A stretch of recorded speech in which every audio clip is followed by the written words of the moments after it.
Hi all, ಇದು Yogi ಕಾರುಣ್ಯಗೌಡ YouTube channel. ಇವತ್ತು ಮೊಟ್ಟೆ ಸಾಂಬಾರು ಮಾಡಬೇಕು ಅಂತಲೇ ಫಸ್ಟೇ ಬೆಳಗ್ಗೆನೇ ಅಂದ್ಕೊಂಡು ಹೋಗಿದ್ದೆ, ಸಂಜೆ ಬಂದ್ಬಿಟ್ಟು ಮೊಟ್ಟೆ ಸಾಂಬಾರು ಮಾಡಬೇಕು ಅಂತೇಳಿ. ಯಾಕಂದರೆ ಅದು ಬೇಗ ಆಗೋಗ್ಬಿಡುತ್ತೆ, 10 ನಿಮಿಷ ಸಾಕು. ಅದಕ್ಕೆ ಅದನ್ನೇ ಮಾಡೋಣ ಅಂದ್ಕೊಂಡು ಹೋಗಿದ್ದೆ. ಸೊ ಮೊಟ್ಟೆ ಸಾಂಬಾರು ಮಾಡೋಣ ಅಂತ ರೆಡಿ ಮಾಡಿಕೊಂಡೆ.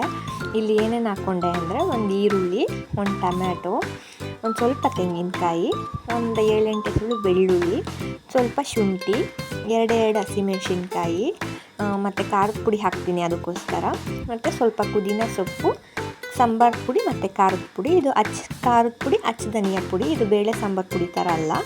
ಮತ್ತು ಒಂದೇ ಒಂದು ಪೀಸ್ ಚಕ್ಕೆ, ಒಂದೇ ಒಂದು ಲವಂಗ ಹಾಕಿದ್ದೆ. ಮತ್ತು ಕೊತ್ತಂಬರಿ ಸೊಪ್ಪು ಹಾಕೋದು ತೋರಿಸಿಲ್ಲ, ಕೊತ್ತಂಬರಿ ಸೊಪ್ಪು ಹಾಕ್ಕೊಂಡು ರುಬ್ಕೊಂಡ್ಬನ್ನಿ. ರುಬ್ಬಿರುವಂಥ ಮಸಾಲೆಗೆ ಇವಾಗ ಒಗ್ಗರಣೆ ಹಾಕ್ಕೊಳ್ಬೇಕು. ಗ್ಯಾಸ್ ಆನ್ ಮಾಡಿಕೊಂಡು ಒಂದು ಬಾಣಲಿ ಬಾಣಲಿನೇ ಇಟ್ಕೊಳ್ಳಿ, ಯಾಕಂದರೆ ಪಾತ್ರೆ ಬೇಡ. ಮೊಟ್ಟೆನ ನಾವು ಹಂಗಂಗೆ ಹಾಕೋದ್ರಿಂದ ಬಾಣಲಿ ಚೆನ್ನಾಗಿರುತ್ತೆ. ಸ್ವಲ್ಪ ಎಣ್ಣೆ ಹಾಕ್ಕೊಂಡ್ಬಿಟ್ಟು ಸ್ವಲ್ಪ ಸಾಸಿವೆ ಹಾಕ್ಕೊಳ್ಳಿ. ಸಾಸಿವೆ ಹಾಕ್ಕೊಂಡು ಒಂದು ಈರುಳ್ಳಿ, ಕಟ್ ಮಾಡಿರುವಂಥ ಒಂದು ಈರುಳ್ಳಿ ಹಾಕ್ಕೊಳ್ಳಿ. ಈರುಳ್ಳಿ ಚೆನ್ನಾಗಿ ಫ್ರೈ ಆಗೋಗಂತ ಬಾಡಿಸಿ. ಈರುಳ್ಳಿ ಎಲ್ಲ ಚೆನ್ನಾಗಿ ಫ್ರೈ ಆದಮೇಲೆ ನಾವು ರುಬ್ಬಿಟ್ಕೊಂಡಿರುವಂಥ ಮಸಾಲೆ ಹಾಕೋಣ. ಮಸಾಲೆ ಹಾಕುವಾಗ ಲೋ ಫ್ಲೇಮ್ ಮಾಡ್ಕೊಳ್ಳಿ, ಯಾಕಂದರೆ ಎಲ್ಲ ಸಿಡ್ದೋಗ್ಬಿಡುತ್ತೆ. ಮಸಾಲೆನ ಹಾಕಿ ಚೆನ್ನಾಗಿ ಮಸಾಲೆನ ತಿರುಗಿಸ್ಕೊಳ್ಳಿ, ಯಾಕಂದರೆ ನಾವು ಎಲ್ಲ ಹಸಿದೇನೆ ಹಾಕಿ ರುಬ್ಬಿರೋದ್ರಿಂದ ಸ್ವಲ್ಪ ಎಣ್ಣೆ ಬಿಡೋವರೆಗೂ ಚೆನ್ನಾಗಿ ಮಸಾಲೆನ ಫ್ರೈ ಮಾಡ್ಕೊಳ್ಳೋಣ.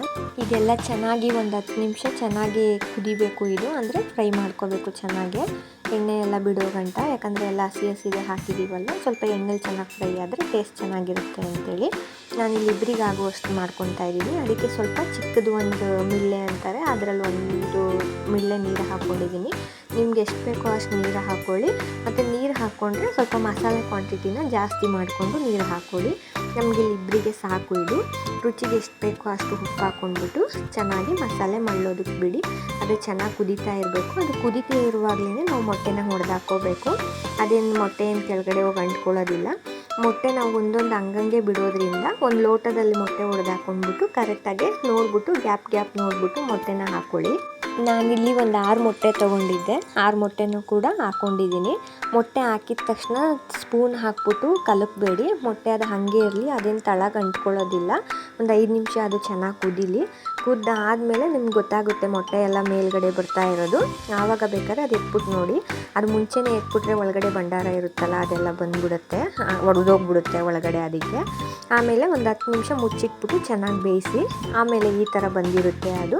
ಆಮೇಲೆ ಬೇಕಾದ್ರೆ ಚೆನ್ನಾಗಿ ತಿರುಗಿಸ್ಕೊಂಡಾಗ ಏನಾಗಲ್ಲ, ಮೊಟ್ಟೆ ಚೆನ್ನಾಗಿ ಬಂದಿರುತ್ತೆ. ಮೊಟ್ಟೆ ಸಾಂಬಾರು ಈ ಥರ ಚೆನ್ನಾಗಿ ಕುದಿಯುವಾಗ ಸ್ವಲ್ಪ ಕರ್ಬೇವಿನ ಸೊಪ್ಪು ಹಾಕಿದ್ದೀನಿ. ಕರ್ಬೇವಿನ ಸೊಪ್ಪು ಹಾಕಿ ಮುಚ್ಚಿಟ್ಟು ಇನ್ನೊಂದು 10 ನಿಮಿಷ ಚೆನ್ನಾಗಿ ಕುದಿಸ್ಕೊಂಡಿದ್ದೀನಿ, ಯಾಕಂದರೆ ಫ್ಲೇವರ್ ಚೆನ್ನಾಗಿರುತ್ತೆ. ರೆಡಿ ಆಯಿತು. ಸೂಪರ್ ಟೇಸ್ಟಿಯಾಗಿರೋ ಮೊಟ್ಟೆ ಸಾಂಬಾರು. ಮುದ್ದೆಗಾದರೂ ತಿನ್ನಿ, ಅನ್ನಕ್ಕಾದರೂ ತಿನ್ನಿ, ತುಂಬ ಚೆನ್ನಾಗಿರುತ್ತೆ. ನೀವು ಒಂದ್ಸರಿ ಟ್ರೈ ಮಾಡಿ ನೋಡಿ. ಟೇಸ್ಟ್ ಅಂತೂ ತುಂಬ ಚೆನ್ನಾಗಿರುತ್ತೆ.